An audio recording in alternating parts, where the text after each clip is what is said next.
Hello and welcome to our cottage garden. In today's video, I'm just going to be kind of meandering through our garden with you.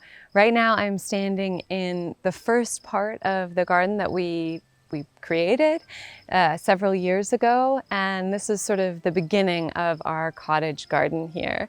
And this year, I just think it looks happy, mature, seasoned. It's just looking really, really good. There are some changes that we've made and some other changes I think we're going to slowly make, but it's looking really good.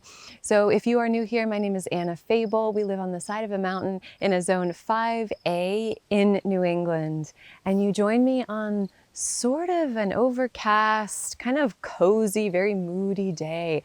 We've got a nice cloud cover, little bit of wind happening, and it is the middle of August. So I think that's all you have to know. I'd love to hear what gardening zone you are in, or if you garden, if you have maybe a little terrace where you have some plants or, some house plants. I'd just love to hear what your situation is. I love reading the comments about where you are, where you're coming from, what garden zone you are. I just find it fascinating, and I love connecting with other lovers of plants. Bert's behind the camera very kindly, and we are just going to be kind of meandering through the garden today.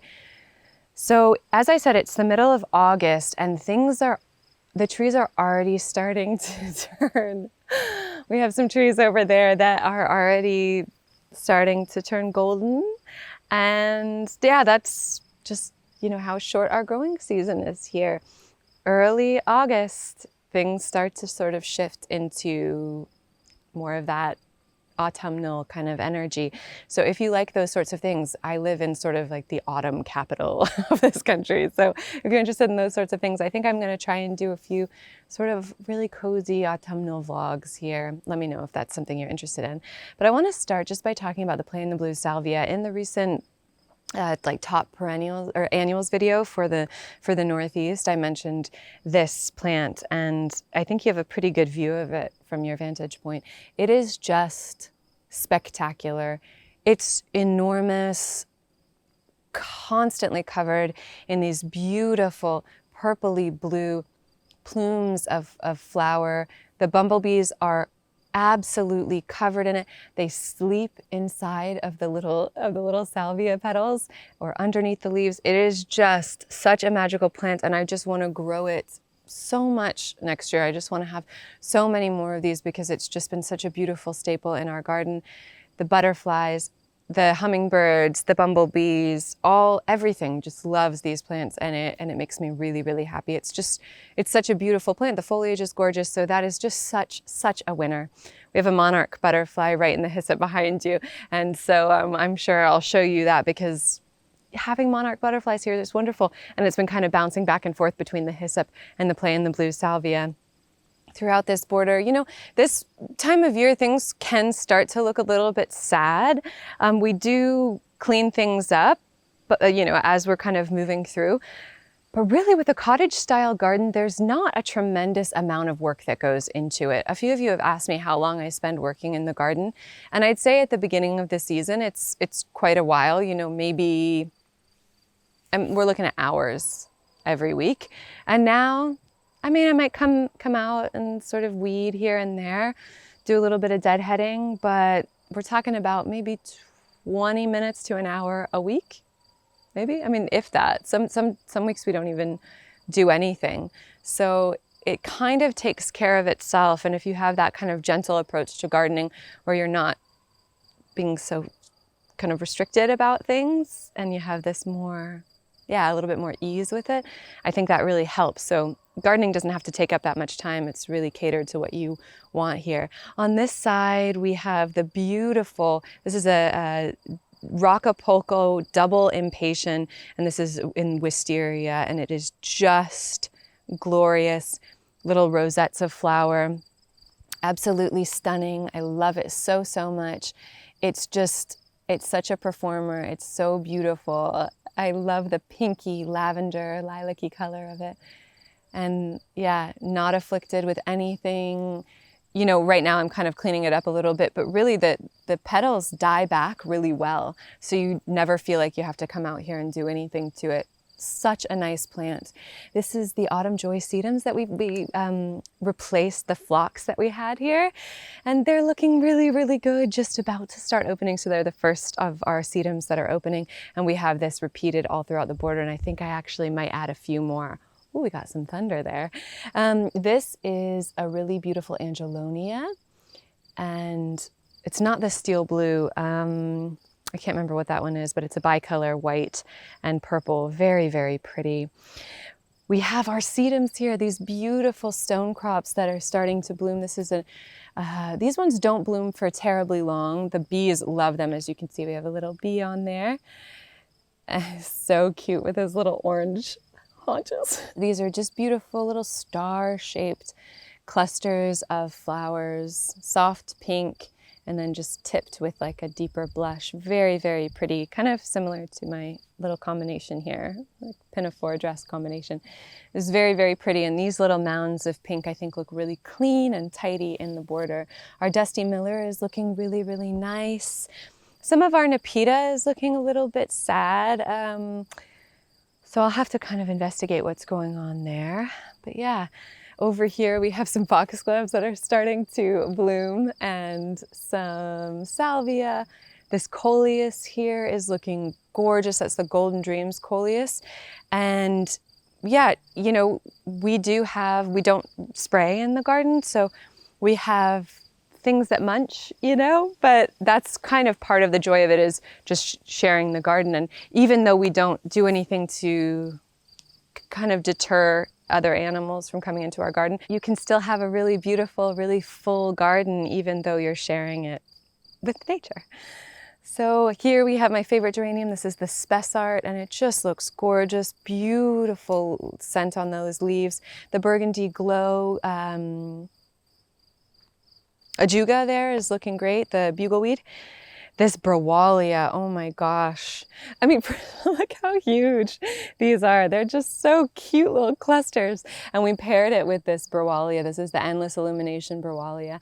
I think it's a really sweet combination, but I do kind of feel like the stark purple and pink, I think we'll do something a little bit different next year, but I'm just so impressed with the performance of those two. I definitely want to grow both of these varieties again. I think I want to have this be kind of our main annual next year, aside from the Play and the Blues. I almost want to just take this all the way down. Slugs don't bother it, snails don't bother it. We have grasshoppers and things like that. We have earwigs, and it's performing so beautifully, and we haven't had to do anything to it. So that's the kind of plant I want more of. Love that. This is a beautiful, I think this is the Wicked Witch colius, and another Golden Dreams. But yeah, a few little munches here and there, but overall, I mean, you can't even see the ones on here because they're just being kind of covered with that new growth. Yeah, everything's looking really happy. I love that Cotinus in the back, this smoke bush back here. It just looks gorgeous, and you can see that in the autumn, it's starting to kind of turn. I don't know if you can see from there, but it kind of has a little bit more of that. It's skewing a little bit more red instead of that deep burgundy that it usually is. Here we have a really beautiful, we just chucked this in here. This is a sweet potato vine. Actually, I don't know the name of this one offhand, just because we got it with a bunch of other annuals that we got at a discounted. And we have a really nice little begonia, a couple of little pink begonias. We had these for a container project earlier in the year, and they were just like teeny. And we just thought, oh, we'll just throw them in some empty spaces, and I think they look really nice. Here's a little snapdragon that we planted. We had a ton of these snapdragons the first year that we moved in, and this has come back every year. So this is our perennial snapdragon, and even though she's not where we want her and she's not super happy, we just keep her here because we're like, look at you go. You get it. We'll support you. So we have a little plant support here for her. But oh my gosh, look how gorgeous. This is another one of these. So this is our Pinky Winky Hydrangea Standard. We've one on either side of our front door. And the bumblebees just sleep inside of the little petals.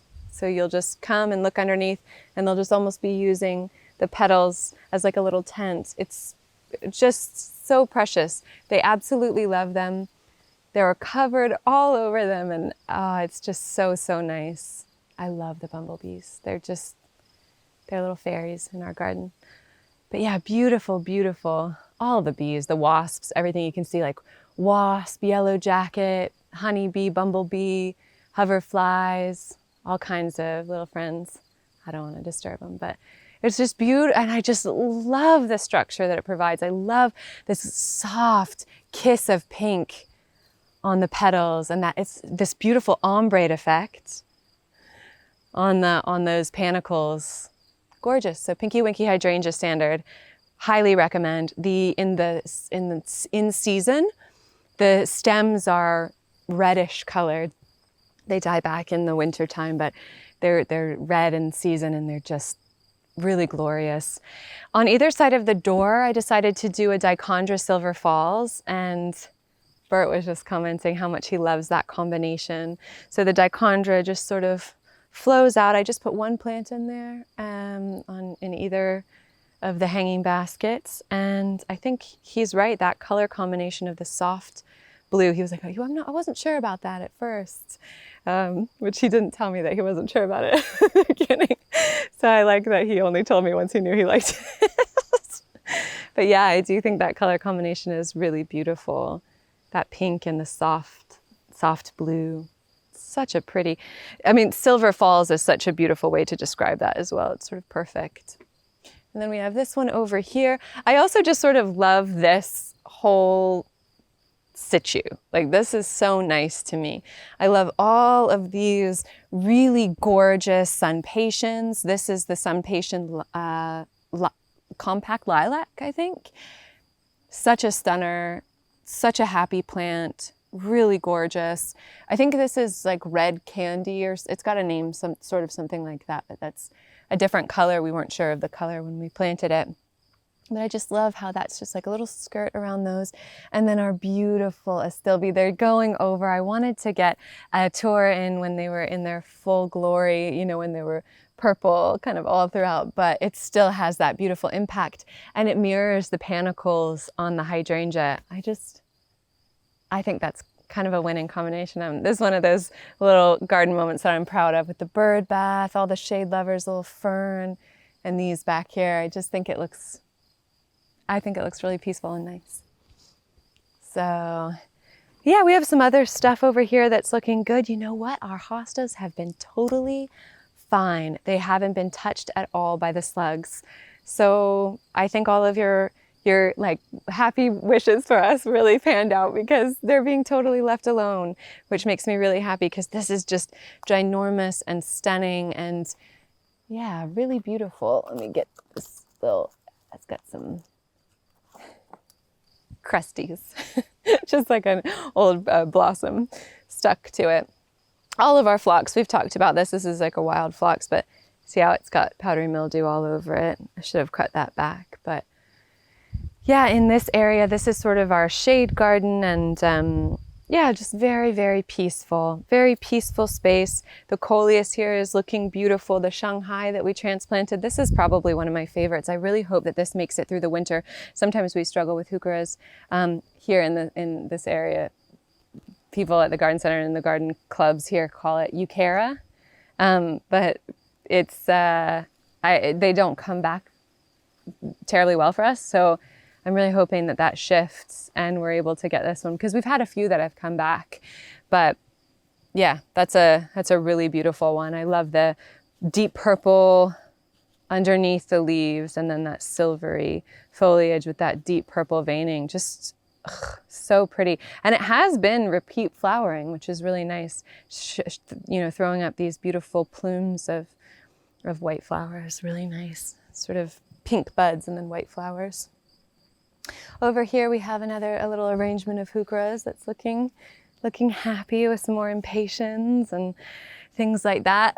Our little arbor here with the morning glories are looking great. Still haven't gotten any flowers on this one in particular, but that's okay. I just love the little arbor of green. I think it's beautiful. So if you want to just follow me into this area, we are really, we've mapped it all out now. This is going to be our dining garden, and so we've mapped it all out and we're looking at everything, deciding, you know, the design of the table that we're going to have and things like that. But eventually, hope and dream is to have just as many hydrangeas as will fit into this garden in here. So the goal is at this, you know, at starting around mid-season, probably like early July is when the hydrangeas really start to kick into gear, and they just look gorgeous. They just perform really, really well for us. The only issue we've had with hydrangeas, I suppose two, but one of them is mitigated now because of our deer friends, but the first one is deer. And we had some beautiful mama and baby deer yesterday in the backyard. I can show you that now. They were just so, so, so sweet. I love them. I love the little fawns. They're so sweet. But they do like to eat our garden. But now that we have our little deer fence just around the front kind of part of our garden, they don't eat the hydrangeas, but they do eat them when we don't have that.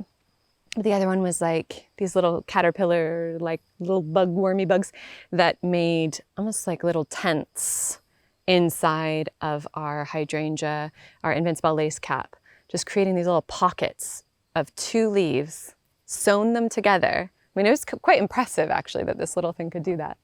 But yeah, so other than that, they just don't get afflicted by anything. And that's the only time we've had that happen.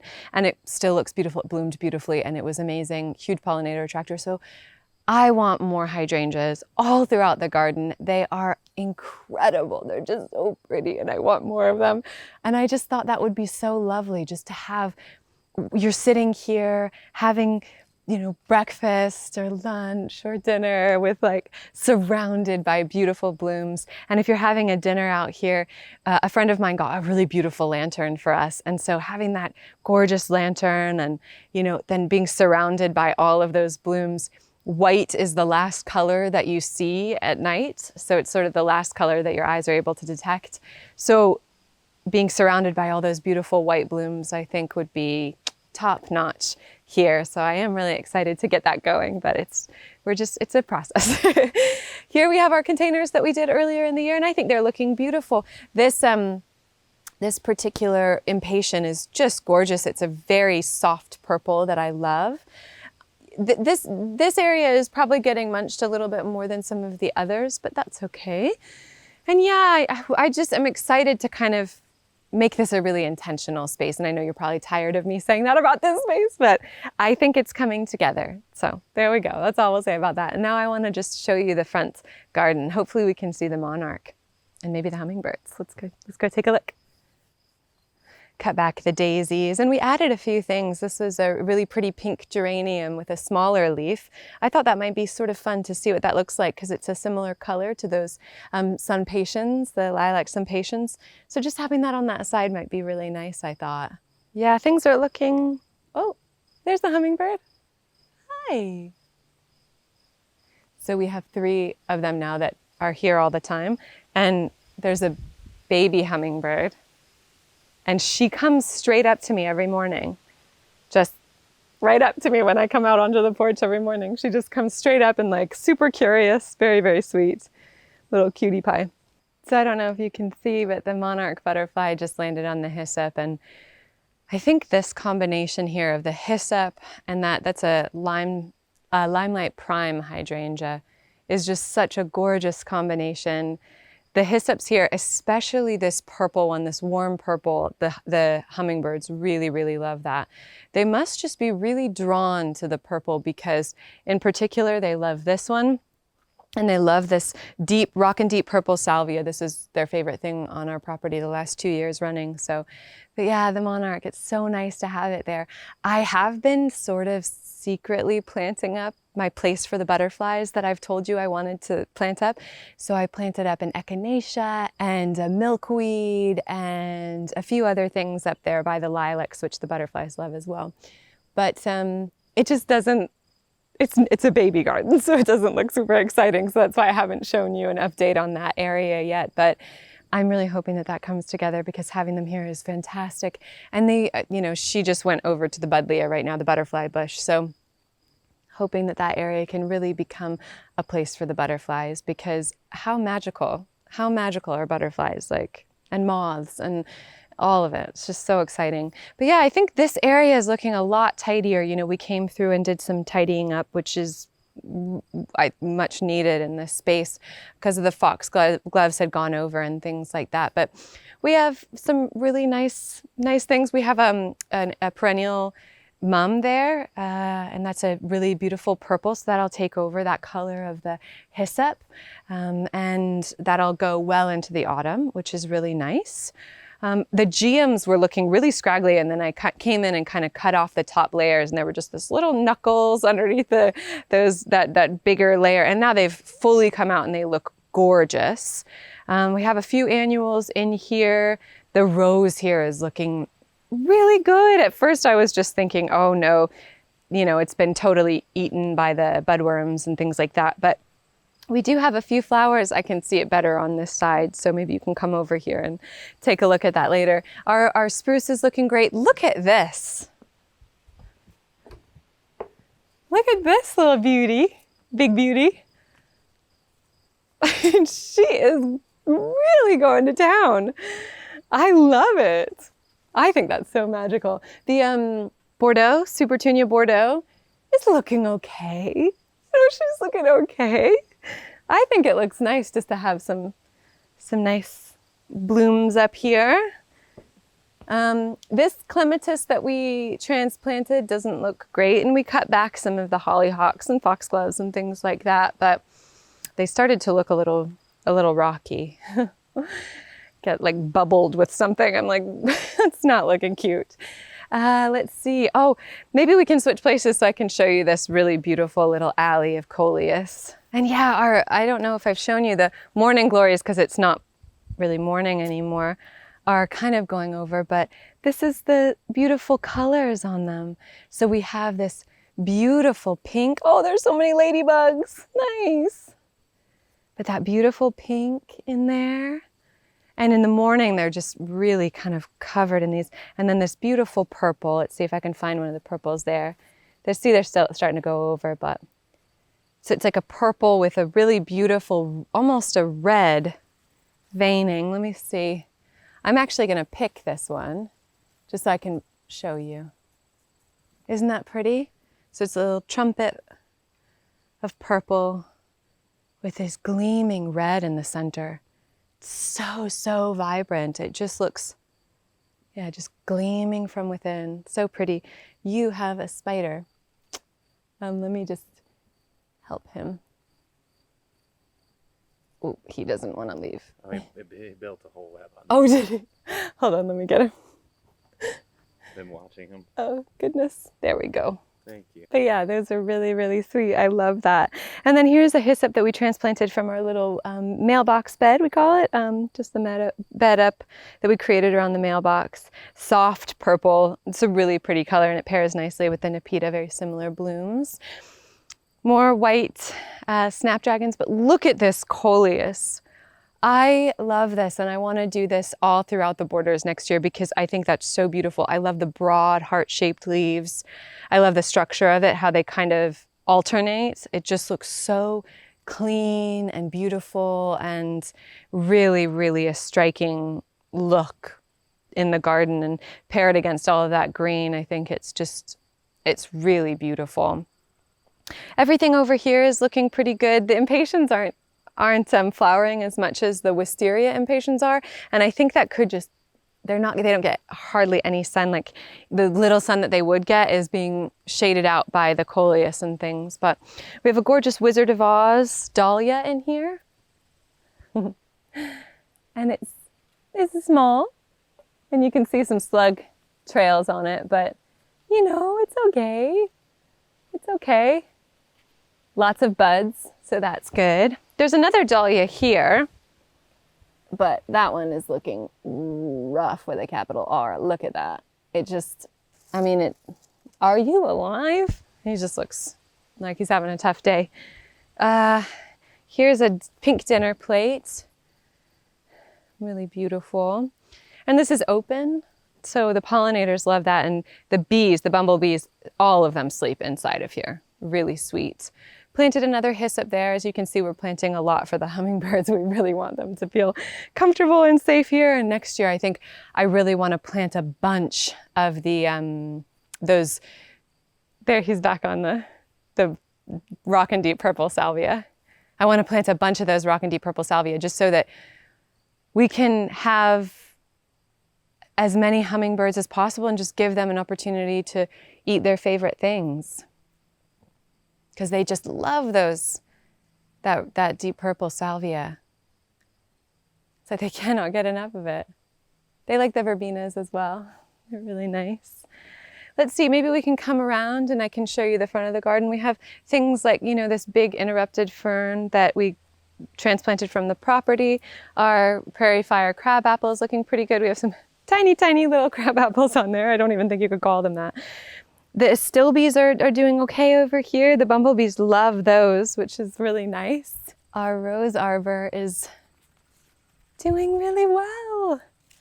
I mean, the roses aren't doing great, but the morning glories are just looking beautiful. And I just think it looks really, really nice to have this here. I think it's a very cottagey way to kind of enter the garden. And it makes kind of a moment of it, I think. It's really peaceful. These roses have defoliated. I think they're tired. They've had a lot of problems this year. They've been afflicted with all kinds of things. Like I've said this before, but roses really struggle in our area. I just love them so much that I was like, I'm going to persevere. But yeah, we don't see too many people with roses around here. So there's a reason for that. But that being said, the roses actually look spectacular and they have repeat bloomed. So particularly the Olivia Rose, Austin. Oh my gosh, this bloomed once and again and again. It's a very soft pink. Our hollyhock here is like 10 feet tall. And that was what the hummingbird was eating in a previous garden tour. But then we have another one here that's looking really beautiful and a softer pink. So that's really nice. But the hollyhocks are getting afflicted with something, so that's kind of too bad. But I think I have them tucked away enough to where it's not a problem. Here's a really beautiful dinner plate dahlia, gorgeous, very, very. It's a real statement one. It's beautiful, and all throughout we have the repetition of things. So we have the plain the blue salvias, we have the autumn joy sedums. This one is huge. And it's starting to turn pink, which is just really nice. The Alnwick rose there is gorgeous. That's a little bit more of a warmer pink, really pretty. And then the phlox. Look how gorgeous our phlox looks. These are panicle phlox. They're looking really beautiful. And I do love having sort of changing it up and having kind of taller things closer to the front of the border. And then, you know, in other places having that graduation up. But I think having, you know, throwing off the order a little bit with some taller things toward the front is kind of nice. Here's our other tripod with our morning glories on it. And these ones are a little bit more blue, but very, very pretty. Lots of, you know, the dahlias are looking super healthy. If you look how it's a chunky girl. She's looking healthy and good, but something's eating all the blooms before they get a chance to really bloom. I'm seeing a bunch of buds. So hopefully the earwigs, I think it's probably earwigs or slugs or something, leave them alone so that we get a few of those, because yeah, this is really like prime dahlia time. And I love dahlia, so I really want that season. The annuals, you know, they're tired. They've been really, really stretched this year in terms of the slugs because we just have had so much rain, but they are looking really pretty. They're still doing what I want it to do, which is sort of creating this nice little freckles down the border. I think it's really, really pretty. I love the Russian sage. We have Russian sage here and repeated again over there. The scent of the leaves is gorgeous, and I think they have a really nice soft purple look that's really nice in the border. And I think the combination of that with the blue, plain the blue salvia, and this dahlia is really nice. That dahlia is a funny one.